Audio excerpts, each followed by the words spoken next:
할렐루야. 기쁘죠?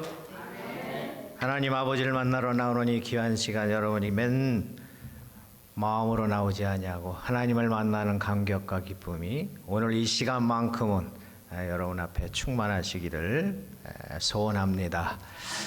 사실 여러분이 뭐 이것저것을 준비하는 것 같은데 여러분들이 준비하는 게 아니라 벌써 사르데이, 어저께 우리 주님께서 이 자리에 오셔서 다 세팅해 놓으시고 준비해 놓으신 이 귀한 자리인 것을 여러분이 기억하시고, 그래서 여러분들은 오셔서 뭐예요? 마음껏 주님의 떡과 피를 먹고 마시고 돌아가시면 되는 거예요. 아주 다른 마음을 여러분들이 가질 이유가 하나도 없습니다. 오늘 이 시간에 그런 마음으로 우리가 말씀을 대하고 나누리. 보통 우리는 찬양하고 뭐 보험성하고 막 그러고 나면 그 다음부터는 착 가라는 게 우리 장로교의 특징이지요. 근데 저는 그런 게 제일 싫어요. 말씀 속에서 나누는 성령의 충만함의 역사를 오늘 이 시간에 맛볼 수 있기를 소원합니다. 제가 왜 이렇게 힘을 내는 거 아니? 우리 기도하신 집사님께서 내 삶의 풍요로움 달라고 특별히 기도하시더라고요. 마음이 흡족함이 생기는데, 오선주 집사님, 저희 막내딸 이름이 선주거든요. 그래서 딱 기억에 지금 남아서 봅니다. 우리 하나님 말씀 우리 잠깐 보시길 바랍니다. 누가복음 15장 20절에서 24절 말씀입니다.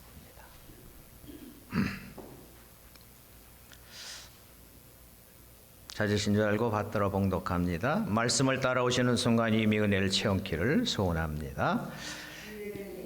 다 같이 우리 한 목소리로 하시겠습니다. 이에 일어나서 아버지께로 돌아가니라. 아직도 상거가 먼데 아버지가 저를 보고 측은히 여겨 달려가 목을 안고 입을 맞추니, 아들이 가로되 아버지여 내가 하늘과 아버지께 죄를 얻었사오니 지금부터는 아버지의 아들이라 일컬음을 감당치 못하겠나이다 하나, 아버지는 종들에게 이르되 제일 좋은 옷을 내어다가 입히고 손에 가락지를 끼우고 발에 신을 신기라. 그리고 살찐 송아지를 끌어다가 잡으라. 우리가 먹고 즐기자.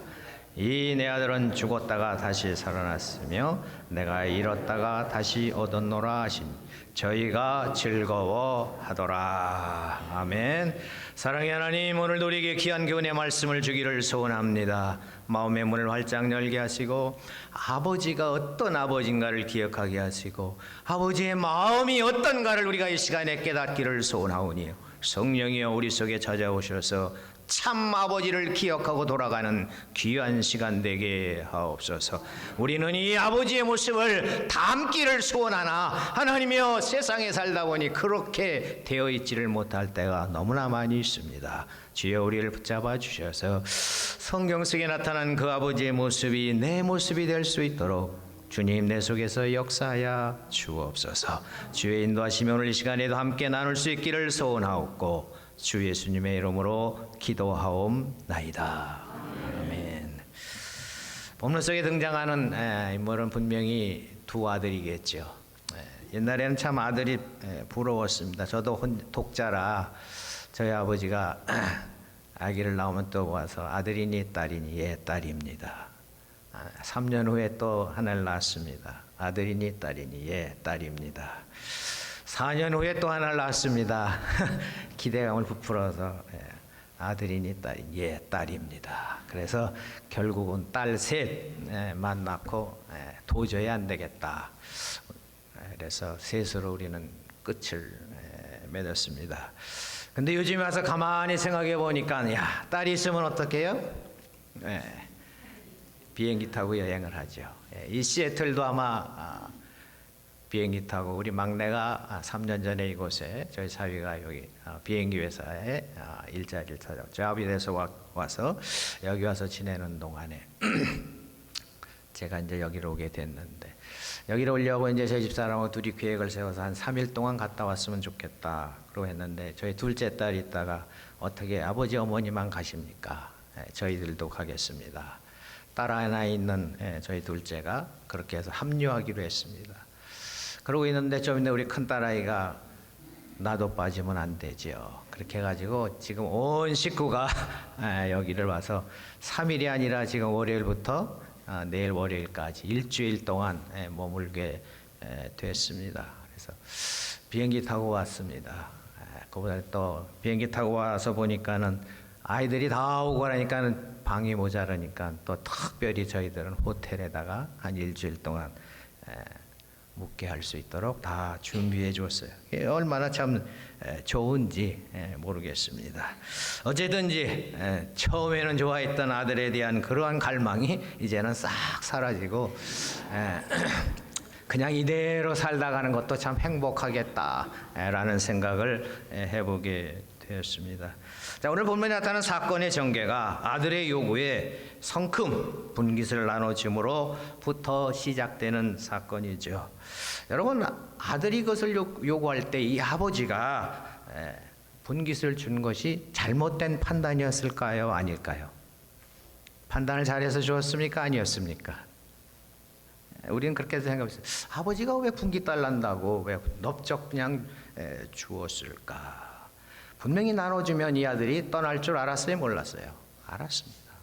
그런데 아버지는 그 다음 것까지 알고 계셨습니다. 양식을 주시는 분이심을 깨달으면 다시 돌아올 줄도 이 아버지는 알고 계셨던 것입니다. 여러분, 내가 요구하는 무엇을 나눠주는 분으로 아는 사람은 분깃을 받으면 떠나게 되어 있습니다.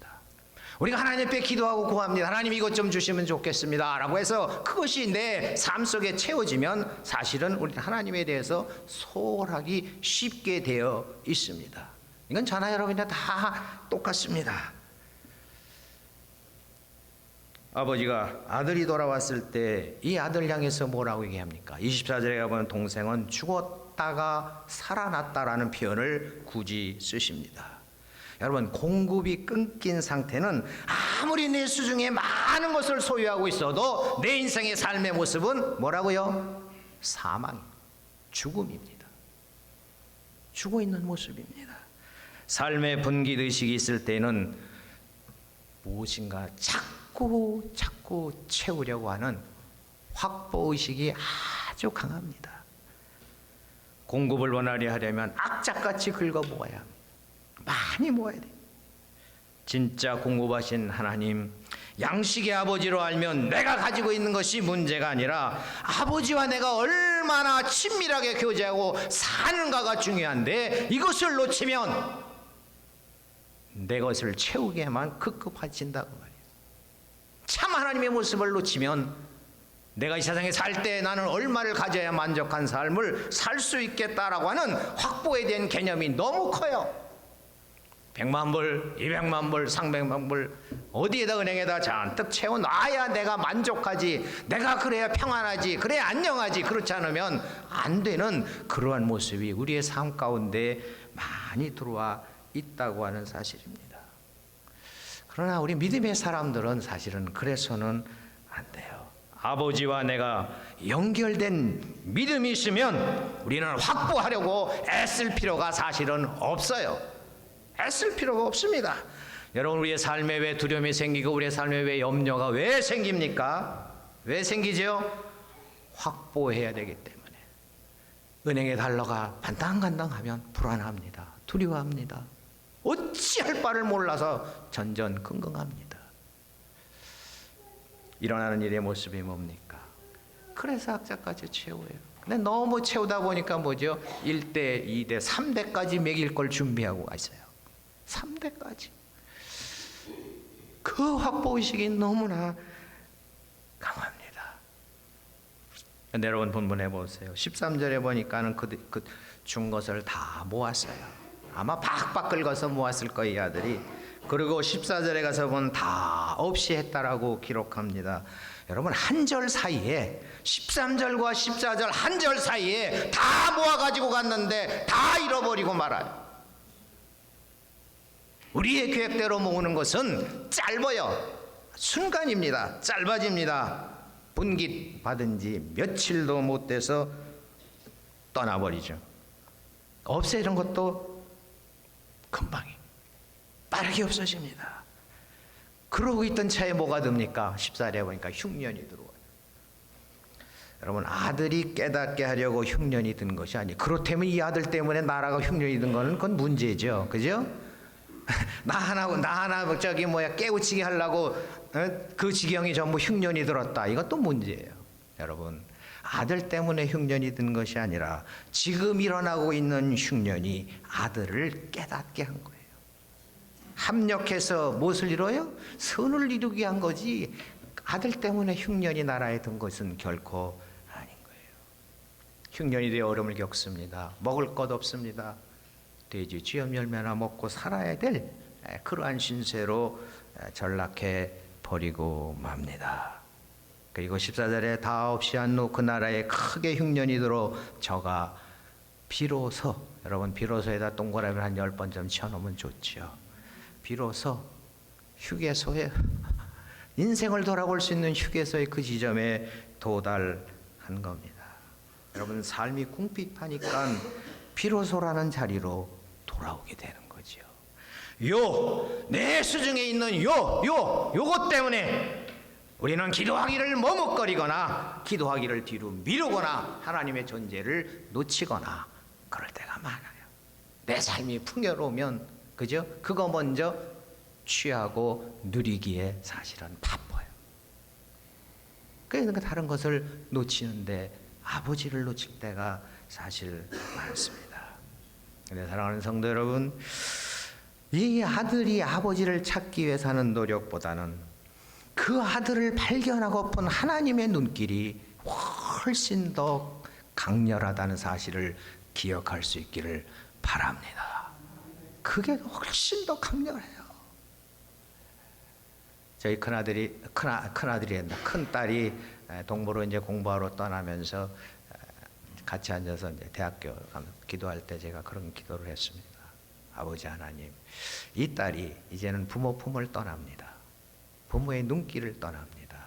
그러나 대신 하나님의 강한 눈길로 이 딸을 지켜 주시옵소서. 그런 기도를 제가 한 것이 기억이 납니다. 여러분, 우리의 곁을 떠난 모든 상태는 다 아버지의 눈길 속에 머물러 있음을 우리가 아이들에게 가르쳐 줄 수 있어야 하는 거죠. 이게 참 우리 부모들의 참 눈길, 참 모습이 아닙니까? 지금 아버지를 찾는 비로소라는 이 휴게소 그 지점에 미리가 기다리고 계시는 아버지, 우리를 찾고 계시는 아버지, 궁핍이 찾아온 후에 돌이켜서 내가 이제 죽는구나, 이 극단적인 결핍이 아버지의 존재를 찾기 시작했다고 하는 사실이에요. 그래서 욥이 그 얘기도 하죠. 귀로만 듣던 하나님, 환난 후에 아버지가 보이기 시작한다. 주셨던 그분을 다시 한번 발견하게 된다. 여러분의 삶은 어떻습니까? 보이던 분깃을 의지하고 지금도 살고 계십니까? 하나님보다 나를 의지하던 것, 그것이 아직도 남아 계십니까? 여러분, 그것은 하나님 아버지께서 곧 찾아갈 것들 뿐인 것입니다. 그것이 사라져야 아버지가 보이기 때문이죠. 17절에 내 아버지에게는 양식이 풍족한 품꾼이 얼마나 많은고, 자기에 있는 것을 다 잃어버리고 나니까 아버지의 가정 눈에 보이기 시작하는 거죠.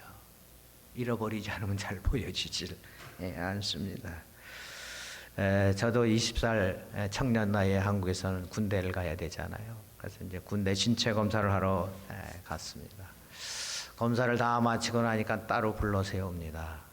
다시 일주일 후에 수도 육군 통합병원에 와서 재검을 받으라는 통지를 받습니다.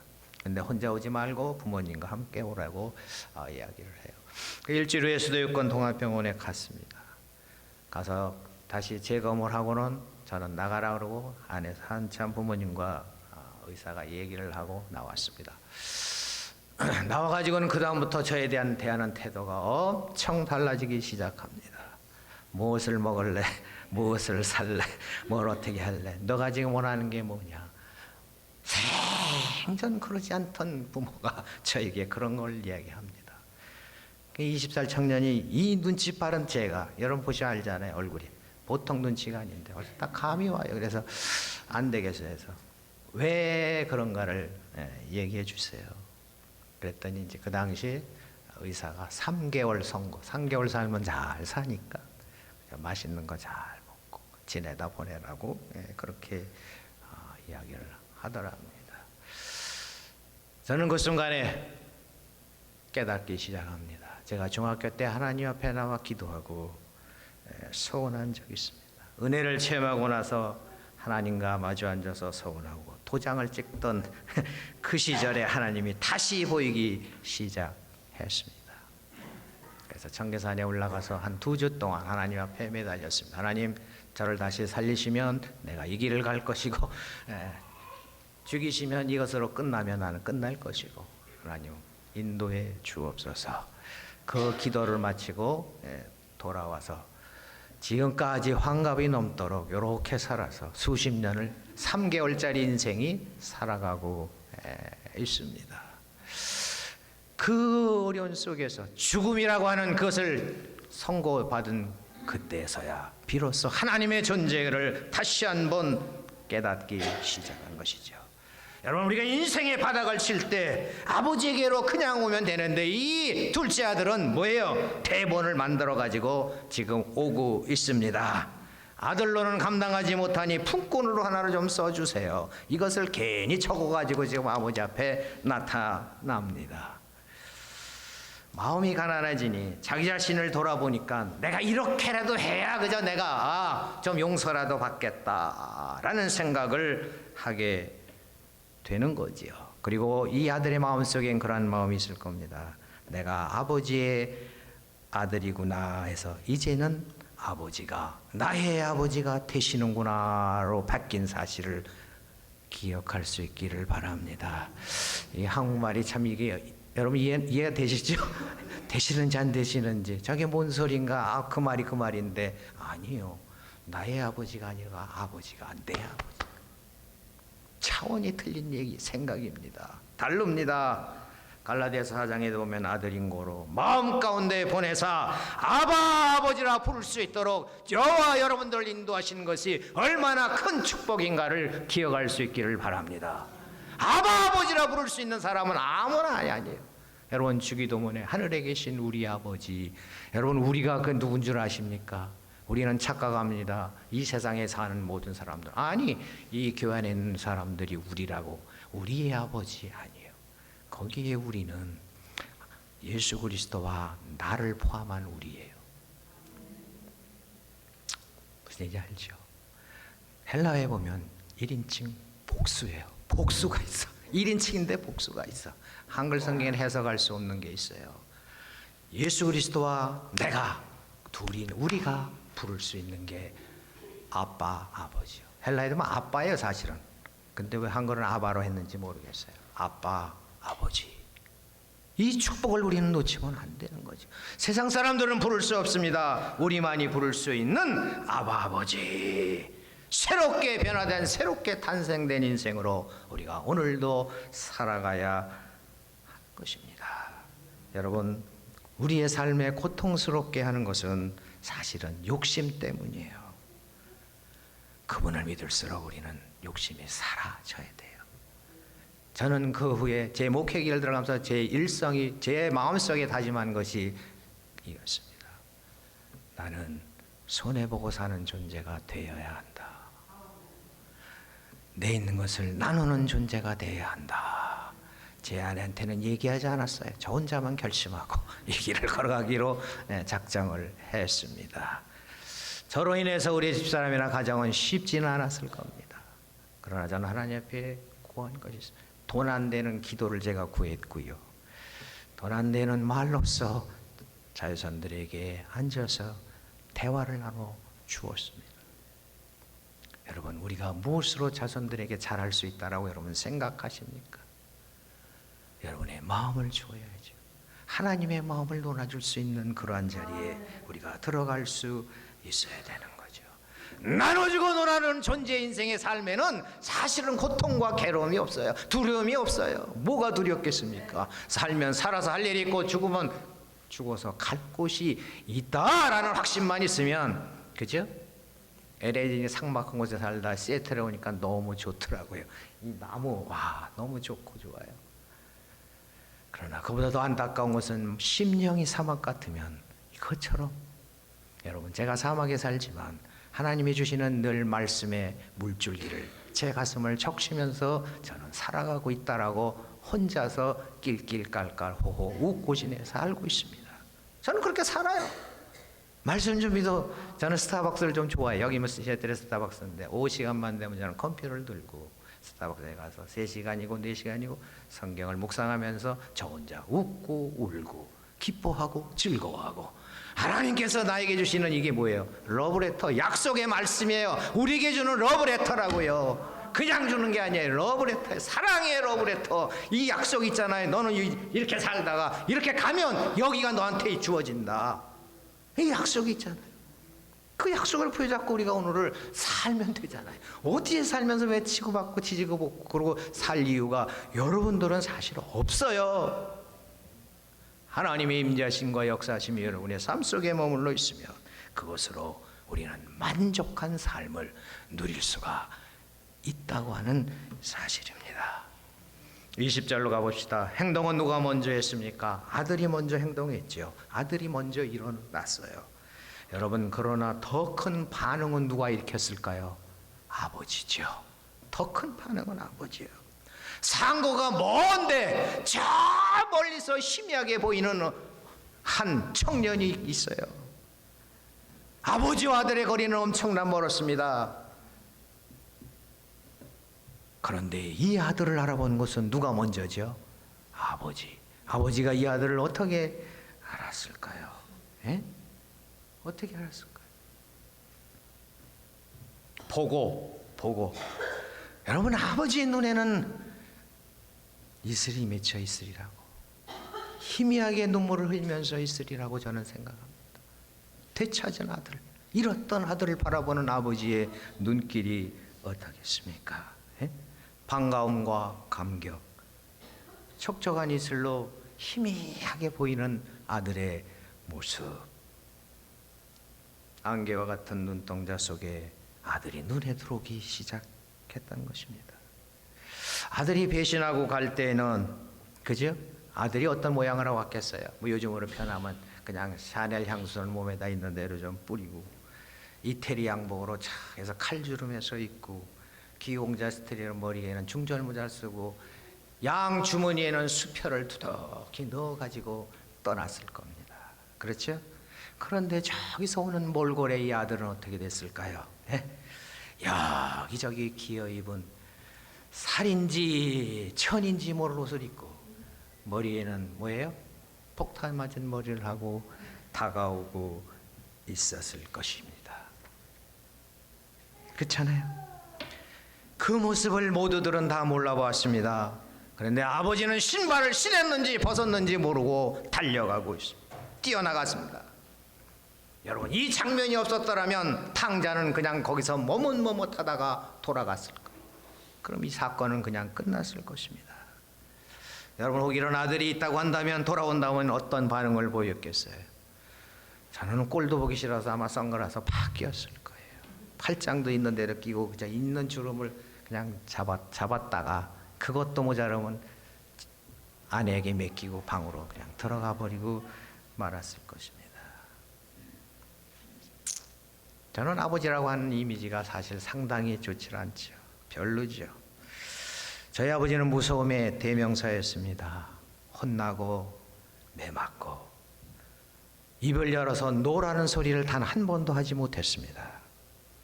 군인 생활 30년에 헌병대 장교로 계셨던 분이라 노라는 소리가 없어요.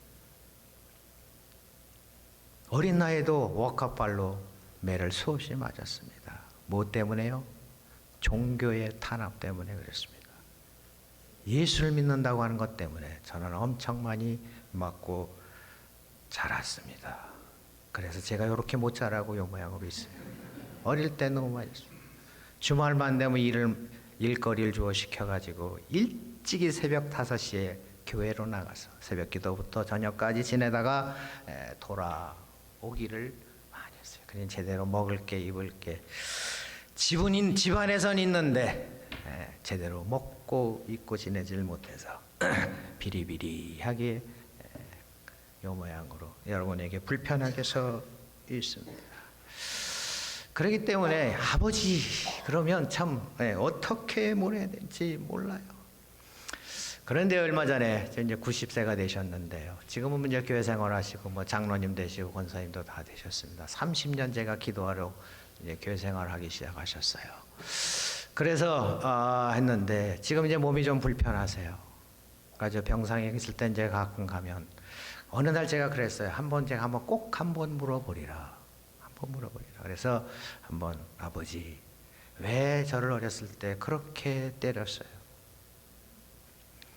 쥐봉으로 머리를 때려서 머리가 깨져서 피가 뚝뚝 떨어질 때 아버지는 눈 하나 깜짝 안 하고 저를 쳐다보시고 왜 그러셨어요? 마지막을 좀 풀기 위해서 제가 그러한 걸 이야기를 했어요. 그런데 뜻밖의 아버지의 대답이 들려왔어요. 뭔지 아십니까? 내가 너를 언제 때렸니? 때린 기억이 없으세요. 때린 기억이 없으세요. 그런데 제가 아버지 얼굴을 가만히 보았습니다. 진심으로 얘기하는 얼굴이었어요. 여러분 그래요. 사람은 자기가 때린 것은 기억하지 못하는 것 같아요. 아니면 잠깐의 옛날에다 회개하셨기 때문에 나는 이제 너 안 때렸다라고 얘기하시는지는 모르겠지만 그래서 그 말을 듣고 이후부터는 제가 결심했어요. 어디 가서 이 간증은 절대 하면 안 되겠구나. 부모님이 돌아가시고 나서 그때 내가 해야 되겠구나. 그 생각을 했어요. 아버지 된 인식은 사실은 그렇게 별로. 자, 그런 밑에서 자랐으니 제가 우리 아이들을 어떻게 키웠겠습니까? 상상이 여러분들 맡기겠습니다. 저도 입에 노란 말을 들어보길 싫어합니다. 어릴 때부터 잘못하면 새 아이를 쭉 세워놓고 군대식으로 단체 기합을 주고는 했습니다. 그러나 저는 이제 크면서 이제는 제 아이들이 그냥 아름답게 성장해서 부모에게 순종하며 따르는 그러한 모습은 두 가지 때문이지요. 아이를 위해서 제가 가질 수 있는 건 돈 안 드는 기도. 늘 항상 들고 기도하는 그 일이었습니다. 그 일을 통해서 그리고 수시로 만나면 커피숍에 앉아서 대화를 나누기를 저는 원했습니다. 만나서 얘기를 나눕니다. 네가 부족한 건 뭐고 아버지에게 할 얘기는 뭐고 아직까지 그렇게 떳떳하게 아버지에 대해서 무서워서 그런지 얘기는 다 못합니다만 그래도 어느 정도의 그러한 해소감은 누린 줄 압니다. 자, 본문 속으로 다시 돌아옵니다. 본문의 아버지는 주의 주인과 자신이 부린 종들이 무시할까 봐 부둥켜 안고 자기의 아들임을 증명하기 시작합니다. 여러분, 측은히 여기기 시작하죠. 측은히 여겨. 내가 긍휼을 원하고 제사를 원치 아니하노라 하신 뜻이 무엇인지 배우라. 여러분 옆에 있는 성도들을 긍휼을 베풀 수 있기를 바랍니다. 한번 순간 잠깐 옆에 한번 얼굴 볼까요? 아니 손잡으라는 얘기가 아니라 그냥 보세요. 싹 보시라고. 그 교우의 얼굴 속에서 무엇을 발견하셨습니까? 저는 우리 교인들에게도 얘기합니다. 같이 마주보면서 얘기하면서 그 교우의 얼굴 속에서 아버지 하나님을 볼 수 있기를 소원한다고 얘기합니다. 예수 그리스도의 존재를 기억할 수 있기를 소원한다고 합니다. 아까 우리도 복음성가 불렀죠. 내 안에 사는 이 예수 그리스도니 내 심령 속에 예수 그리스도가 보일 수 있어야 돼요. 내 옆에 있는 형제에게 내 옆에 있는 자매에게 예수 그리스도 내 속에 예수가 보이니? 라고 얘기할 수 있어야 합니다. 가끔 여러분 자녀들한테 한번 물어보세요. 엄마의 심령 속에서 예수가 보이니? 한번 물어봐 주세요. 예수 그리스도가 보여? 이 아버지도 그럴 거예요. 치열하면 여기 달려나갑니다. 긍휼함에 뛰어나갑니다. 무엇이 그로 하여금 달려나가게 했습니까? 무엇이? 그 아들이 누구이기에? 내 아들이기에. 여호와의 이름을 견고한 망대라 의인은 그리로 달려가서 안전함을 얻느니라. 아들의 안전함을 위해서 이 아버지는 달리고 달려간 거죠. 아들의 안전함을 위해서 달려간 겁니다. 그리고 목을 안고 입을 맞춥니다. 이미 환영의 잔치는 아버지와 아들 간에 이미 환영의 잔치를 벌이고 있는 겁니다. 그죠? 아들의 겉모양하고는 전혀 상관없이. 그리고 뭐합니까? 함께 즐기자. 함께 즐기자. 미리 선포하고 있는 모습이죠. 탕자 입에서 나온 일성이 뭐죠? 아버지 아들로 나는 감당할 수가 없습니다. 지은 죄가 있어서 아버지 아들이 난 되기를 원치 않습니다. 아버지 앞에 그 얘기를 하는데 아버지는 그 얘기를 듣는 동 마는 동 합니다. 들으려고 생각조차 하지 않습니다. 그리고 아버지의 심정을 종들에게 이야기합니다. 이 아들에게 제일 좋은 무엇으로? 옷으로. 이 아들이 떠날 때는 아마 퉁퉁했겠죠. 기형자님. 돌아올 때는 어떻게 했어요? 야위었겠죠. 제대로 못 먹어서. 아마 아버지는 이것을 미리 알았을 겁니다. 우리 아들이 돌아올 때는 야위였을 테니까 라지에서 스몰 사이즈로 양복을 다시 한번 맞춰 놓아라. 그 양복을 준비했다가 아들에게 입혀 주었습니다. 시편 이사야 61전에 보면 슬픔을 대신하여 찬송의 옷으로 아들에게 입힙니다. 구원의 옷으로 내게 입히시며 의의 겉옷으로 내게 더하심이라. 입혀주시는 거예요. 누구에게? 아들에게 찬송의 옷, 구원의 옷 입혀주시는 거예요. 무엇이 아깝겠습니까? 입혀주시는 거죠. 두 번째는 손에 뭘 껴줘요? 가락지. 이건 뭐의 상징이죠? 아들의 회복에 대한 상징입니다. 아버지는 뭐까지 알고 아들의 가락지를 준비했을까요? 뭐까지 알고? 우리 권사님이세요? 권사님? 권사님이세요? 앉으신 분 여기 앞에. 네. 혹시 남편의 이 손가락 가락지 사이즈 혹시 아세요? 모르지. 목사님 아시나? 저는 아는. 뭐예요? 사이즈가 11. 예. 여러분, 이 아버지는 아들의 손가락의 사이즈가 뭔지까지 정확히 알고 준비했어요. 정확히 알고. 7이구나. 준비하셨어요.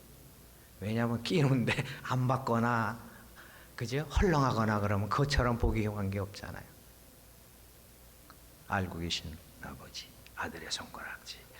그리고 반지에는 아마 이러한 사인이 박혀 있을 수도 있습니다. Father and Son. 저도 한국에 가가지고 그래서 제가 이걸 굳이 끼고 왔는데 여기에다 보면 저희 집사람 이름하고 제 이름 조앤 앤 존이라고 하는 것을 박여서 누구의 남편이라는 걸 제가 굳이 밝히고 다닙니다. 사랑하는 아버지의 마음이 있기 때문에 이 아들에게 그러한 것을 끼워 줬으리라고 저는 생각하고 있습니다. 그리고 발에 신을 신기라. 이 당시에는 종들은 무엇이 없어요? 신발을 신고 다니지 않았습니다. 그래서 이 사람이 종인지 아닌지는 뭘 보면 알아요? 신을 신었는가 안 신었는가를 보면 아는데 이 아들에게 신을 신기라. 종에서 아들로 회복시켜 주시는 그러한 완전 세트로 만들어 주시는 것입니다. 아마 이 신발도 아버지가 알았을 거예요. A 사이즈로 준비해 놓거라. 평안의 복음에 예비한 것으로 신을 신겨라. 신겨 주었습니다. 그리고 23절에 가서 보면 그러한 표현을 합니다. 그리고 살찐 송아지를 잡아라. 여러분, 그 살찐 송아지, 여러분, 송아지 그 앞에 정관상 하나 붙는 걸 우리 한글 성경에는 없어요. 그 송아지 앞에 그 송아지가 왜 귀한 줄 아십니까? 저는 이 성경을 보다가 느낀 거예요. 헬라어를 제가 보는데 좀 보다가 느낀 게 있어요. 아하, 그거 아들이 분깃을 가지고 떠나는 그날 아버지는 장터에 가서 송아지 한 마리를 삽니다. 내 아들이 돌아오면 내가 이 송아지를 잡아서 잔치를 벌이리라. 아버지는 벌써 아들이 돌아올 것을 그때부터 준비하기 시작한 줄 믿습니다. 아멘. 미리 준비하고 계셨던 송아지가 바로 이 송아지예요. 키우면서 아들이 이제나 저제나 오늘이나 돌아올까 마음에 그런 길을 집어서 송아지를 키우면서 본 거죠. 그 송아지를 잡기 시작한 것입니다. 그리고는 결론적으로 아버지의 입에서 그런 말이 토합니다. 이 내 아들은 누구도 감히 이 아들을 망난이라고 하는 소리를 하지 못하도록 하기 위해서 미리 선포해 버립니다. 이 아들은 내 아들이다. 망난이라도 내 아들이다. 거지라도 내 아들이다. 감히 이 아들에게 어떤 표현도 쓰지 말아라. 이 아버지의 마음이 있었던 것입니다. 그리고는 얘기합니다. 그 말을 들은 온 사람들이 마음에 즐거워하기 시작한 거죠. 뒤에 23절에 보면 기쁨이 생기기 시작했습니다. 즐거워하자, 기뻐하자. 아버지들, 집안에 즐거움과 기쁨을 줄 수 있는 기둥이 되어야 합니다. 가정에 기쁨을 줘야 돼. 분란을 일으키는 부모, 아버지가 아니라 기쁨을 줄 수 있는 아버지가 될 수 있기를 소원합니다. 그러려면 한 가지는 꼭 해야 돼요. 기다릴 줄 알아야 돼요. 기다려줘야 합니다. 될 때까지 기다려줘야 합니다. 저희도 딸이 셋이 있다고 그랬잖아요. 딸 셋 중에서 이 막내 아이가 제일 좀 제 마음을 거슬리는 일들을 조금 했습니다. 그래서 맨날 계란 쳐놓고 이제 이야기를 하면 참 똑똑한 아이예요. 얘기하는 중에 자요 그냥. 네, 들으면서 아예 자. 그래서 툭 쳐서 깨우면 눈 떠 앉았대 그냥 묵상했다는 거죠. 그러기를 많이 했어요. 그러니까 세 딸 중에서 제일 공부도 첫째나 둘째는 그냥 했는데 이 막내 아이는 삐 하나 받으면 박수 쳐줘야 돼. 첫째나 둘째는 삐 하나 받으면 저한테 혼을 냈는데 그 아이는 박수를 쳐줄 정도로 그러면서 저에게 이런 얘기합니다. 당당하게 아버지 나는 언니들과 달라요. 나는 90%의 우리의 학생들하고 같은 부류의 사람이니까 아버지 나를 이해해 주세요. 그랬던 딸이에요. 그래서 그래합니다. 제가 이 다음에 커서 어떻게 살아갈까 어떻게 지나갈까. 근데 지금은 그냥 결혼을 잘해가지고 해피하게 제일 잘 살아가고 있어요. 요새 보면 뭐 여기서 뚝 떨어져서 살아 그런 자기가 아니라 둘이 맨날 뭐 카톡에 뭐 올리는 거 보고 뭐 하는 거 보면 음식도 잘 만들고 뭐하고 둘이서 그렇게 살아가고 있는 모습을 제가 볼 때 야 이게 뭐가 맞는 건지 뭐가 틀리는 건지 모르겠어요. 그러나 중요한 사실은 그런 삶 속에서 뭐죠? 해피한 삶.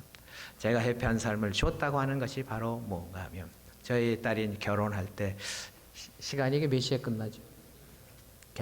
목사님 맨날 괜찮다고 하지. 우리 성도님이 괜찮다 그러면 괜찮습니까? 배고파도 할 수.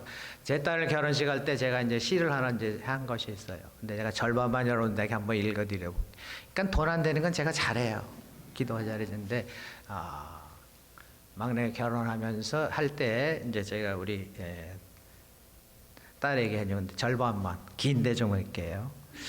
딸아이의 그런 마음 알죠. 제 세 딸 중에서 저를 제일 가슴 아프게 했던 딸을 향해서 제가 이렇게 시를 하나 썼습니다. 결혼식 날 제가 읽은 겁니다.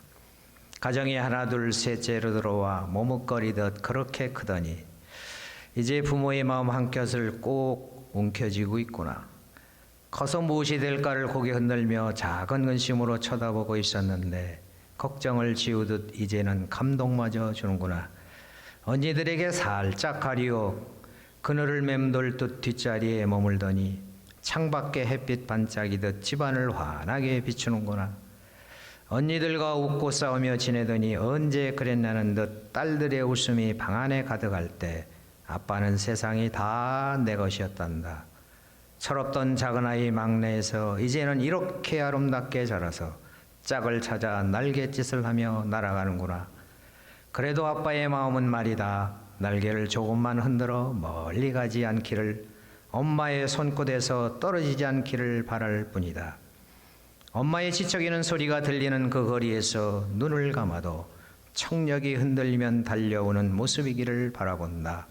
기억하니 딸, 부모가 늙어도 노인네 냄새가 나도 혹시 딸이 잊혀져도 부모 곁에 앉아 굿나잇 키스는 놓지 않겠다는 약속을. 누구는 떠나며 정을 떨고 간다는데 막내야, 너는 뭐냐? 땐 정도 닥치닥치 더 붙여놓고 있으니 아마 세월이 지나야만 할 게다. 돌아보면 눈이 선하게 흘러가듯 화면 속의 아이에게 하지 말아야 할 표정과 후의 일들이 큰 모래성을 이루듯 쌓였구나. 그래도 딸은 살며시 다가와 아빠를 부르며 환한 미소를 띄우니 철이 든 딸인지 속 깊은 딸인지 막내 딸인가 보다. 이렇게 해서 했더니 이제 감동을 받아서 가서 잘 살겠노라고 해서 지금 여기 와서 잘 지나고 있습니다. 제가 이런 것이나 이런 걸 하는 이유는 아버지의 마음으로 우리가 갖고 있는 우리의 삶의 모습은 사실 아버지 날, 아버지 주일 그럼 저는 너무 어색해요. 제가 아버지로서 했던 모습을 보이지 못한 어색함이 사실은 있습니다. 그러나 귀한 것은 제 밑에 있는 제 딸들이 여기 있는 아버지의 고백처럼 이 내 아들, 이 고백처럼 이 내 딸들이라고 하는 고백을 제 가슴에 담고 안고 살아가는 귀한 모습을 저와 여러분이 누릴 수 있게 되시기를 주의 이름으로 축원합니다.